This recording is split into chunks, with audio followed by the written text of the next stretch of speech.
Hey folks, Pat here from DNS. This Madison area fishing report is current as of July 1st. Before we get started, just want to address something we get here at the shop. A lot of questions about hellgrammites lately.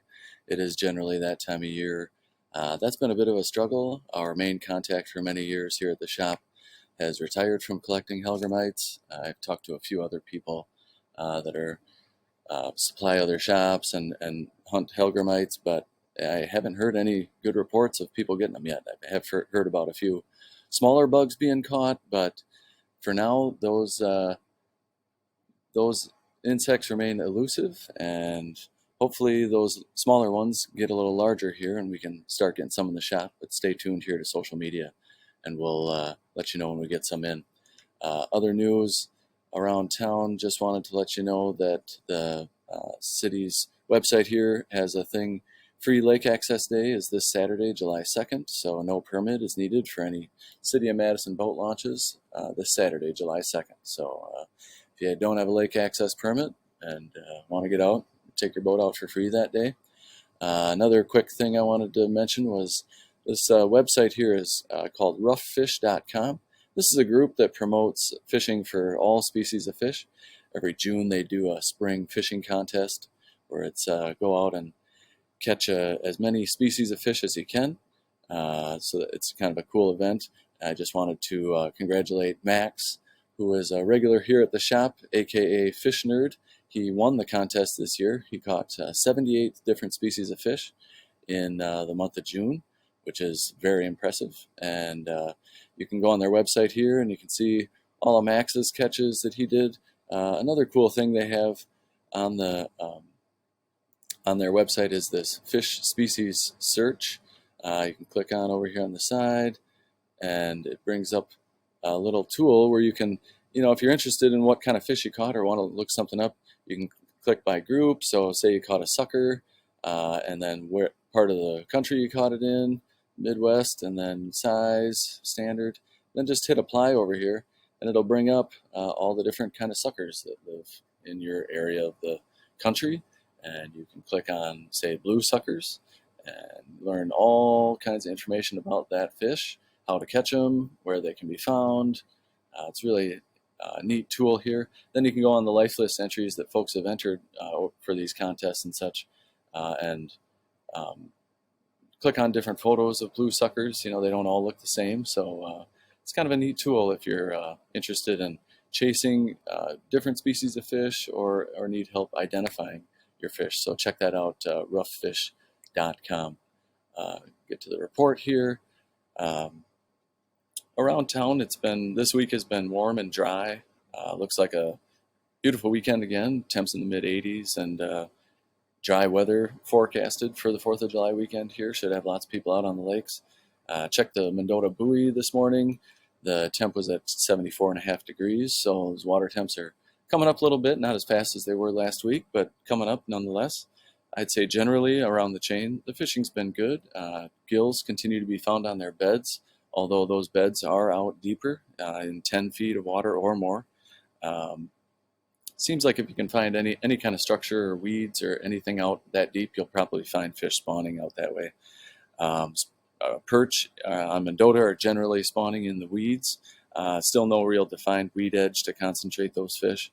Largemouth bass around the chain have been found in weedy areas, and the topwater bite has been picking up there, so that's always a fun time. Smallmouth bass in 20 feet of water on rocks, 10 and 20 feet of water around rocks is usually a good spot to find them in breaks. Walleye have moved out to humps, so I've been hearing about good reports of walleyes out on humps, but also trolling has been effective for walleyes around the chain. Lots of pike around all over the chain, so they're plentiful and active, always a good time. Haven't heard much for muskies still. Seems that the word around town is that a lot of people are struggling out there. I do hear occasional reports. It's funny, mostly folks pan fishing or walleye fishing, catching the muskies. Haven't heard too much about muskie fisher folk doing that well. So we can get into a little more detail here, though. Cherokee up here, a lot of weeds up there still good access if you got a kayak or a canoe. Topwater action's been good in the Cherokee Park area for bass, and still a lot of pike up there. That seemed to have died down a little bit, but it's picked back up from what I hear. Still lots of pike in that area. 113, still good reports of cats down here.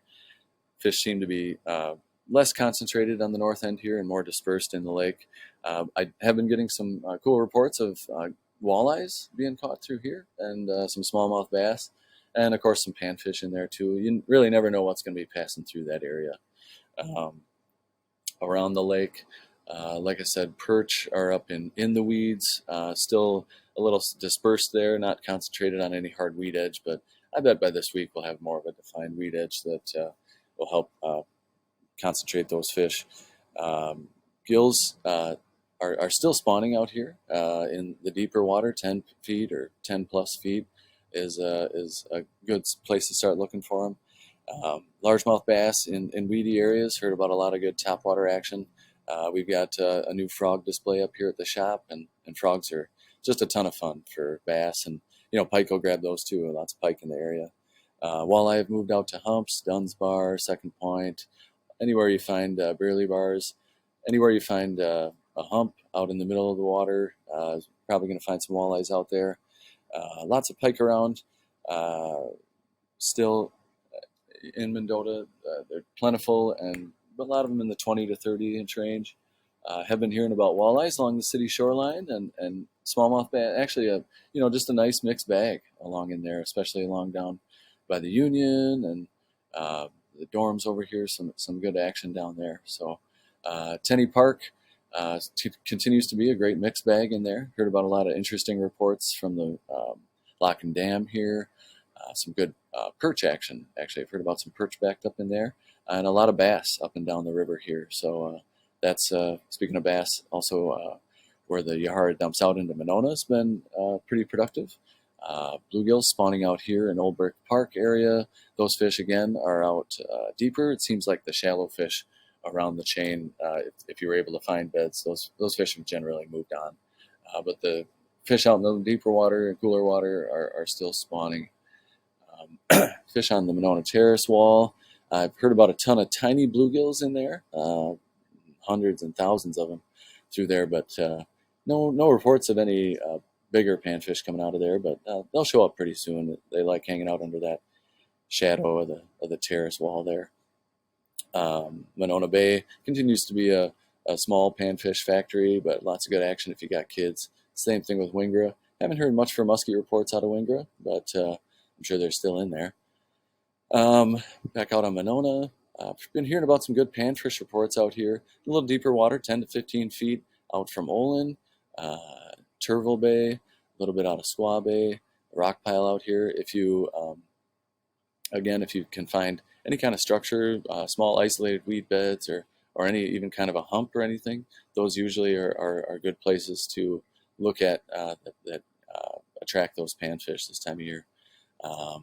Haven't heard much out of Mud Lake or Wabisa generally. Still some reports though. Bluegill out deeper, still in their spawning colors. Heard about one fish caught female that still had eggs in, so they're still out there and still doing their thing.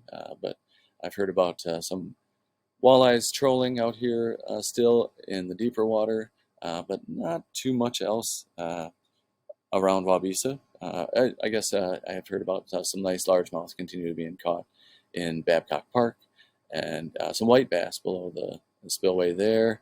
Let's see, Kegonsa. I've had some mixed reports. Had a couple reports as the white bass bite out there has been really great down by the state park and up by Fish Camp. Folks getting them out trolling. Some real high numbers of fish and some decent size too. Other folks I've talked to have gone out and gotten skunked looking for them. I've talked to folks that have said Kegonsa as early as recent as Tuesday was gin clear, and then just yesterday I had some folks come in that said it was pea soup. So not real clear on the reports out of Kegonsa, but there are some good fish reports. Still hearing about some walleyes being caught trolling, and bluegills out deeper down there as well. Down on the Rock River, I've been hearing about some white bass at Indian Ford. Gene was actually in the shop this week, said he was out fishing with some friends, getting some mixed bag. They were looking for walleyes, but they got smallmouth bass, crappies and even some bluegills out trolling, so a nice mixed bag there. He didn't say where he was specifically, but the upstream side of the lake here, where the rock dumps in, is always a pretty safe bet. Fort Atkinson and Jefferson have been hearing about cats still being caught down there, good eater-sized cats. I guess the Wisconsin River has been, a nice mixed bag at all the dams. Prairie du Sac, Castle Rock, and Pettenwell dams are all a pretty good bet for mixed bag of fish. Never know what you'll get. But again, down the river, look to drop-offs around sandbars, wood along the shores for smallmouth and walleye. And basically anything you can catch in the river is going to be concentrated in that deeper water this time of year. Lake Wisconsin, I've been hearing about the water turning pretty green there, but still have had some good reports trolling. I did see a thing on social media. A guy was catching some really nice walleyes up shallow. It sounded like less than 3 feet of water using crayfish. So, if you're not getting them the traditional methods, maybe mix it up, see what you can find out there. But otherwise, flicker shads trolling have been pretty good. And like I said, the water's been kind of green there. Speaking of green water, same reports I've heard out of Castle Rock and Pettenwell. The water's getting pretty green up there, but doesn't seem to have slowed the fishing down. But that's just kind of the way it is here in Wisconsin in the summer. Green water, unfortunately. Mississippi River, I think I heard the flows have come down. I haven't heard much else out of there. Walleyes in their usual spots look for deeper water and current breaks. Haven't heard a ton out of Milwaukee, other than the cohos they're catching out a little deeper now are giants. They look like footballs from the stuff I've seen on social media. And the king bite seems to have dropped off a little bit, but they're still getting fish out there. Also heard from a buddy who did well on the Milwaukee River here right in Milwaukee, so on smallmouth. So that's always, a good time over there. As far as trout fishing goes, just if you're going to go out, make sure with these hot temps, checking water temps there. If it's over 67 degrees, go find something else to do. That being said, beetles and crickets and ants and terrestrials in general are a pretty safe bet for finding trout this time of year. I did see a picture from a friend of a guy caught a 25-inch brown trout, just a beautiful fish, a little further north, but that was on the Hexagenia hatch. If you're not familiar with that, that's the largest mayfly that hatches in Wisconsin, and it's a giant mayfly, 2.5 inches long sometimes, that comes off at night. So you fish for those in the dark a lot of times, and it can be real exciting. You listen for the strike and set the hook, and you can really catch some monsters. Those big trout come out at night. So I'm not sure if that bite's been going on along here around town or around Madison much anymore. It's more of a couple weeks ago thing, but hot, humid nights, you can get out there and sit on the creek after they cool down there a little bit and try to get yourself in on that hex hatch. Can be a lot of fun. Anyway, that's it for the report. Feel free to leave your comments and post your catches below. Love to see how you folks are doing out there. Otherwise, feel free to call the shop if you want any more details on the report. But yeah, hope everybody has a safe and happy 4th of July, and good luck fishing out there. Thanks for tuning in.